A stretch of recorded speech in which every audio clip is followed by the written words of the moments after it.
Une première à présent qui pourrait bien bouleverser le secteur des livraisons à vélo. La Cour de cassation a donné raison à un coursier qui réclamait une requalification de son statut avec un contrat de travail à la clé. Jusqu'ici, la justice estimait que ces coursiers, la plupart du temps auto-entrepreneurs, étaient libres de choisir leurs horaires de travail notamment.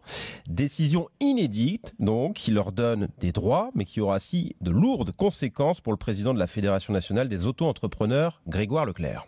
Cette décision, elle est mortifère. Un indépendant à qui on demandait parfois 2 heures par jour, parfois 5 heures, va se retrouver dans un contrat beaucoup moins flexible. Et le fait de mettre en place une obligation de salariat avec un vrai contrat de travail, ça déstabilise complètement le modèle opérationnel de la plateforme. Donc ça va pénaliser à peu près tout le monde. La plateforme qui va mourir, la majeure partie des auto-entrepreneurs qui vont perdre leur chiffre d'affaires et le consommateur qui va perdre le service. Et l'ensemble de la chaîne est-elle menacée par cette décision de justice? Comme on l'entendait, ce n'est pas l'avis de Jérôme Pimaud du collectif des livreurs autonomes de Paris qui salue, lui, au contraire, une véritable avancée. Cette décision nous donne un petit peu notre identité. Pour l'instant, on était dans un flou juridique. On ne savait pas si on était des salariés, des indépendants.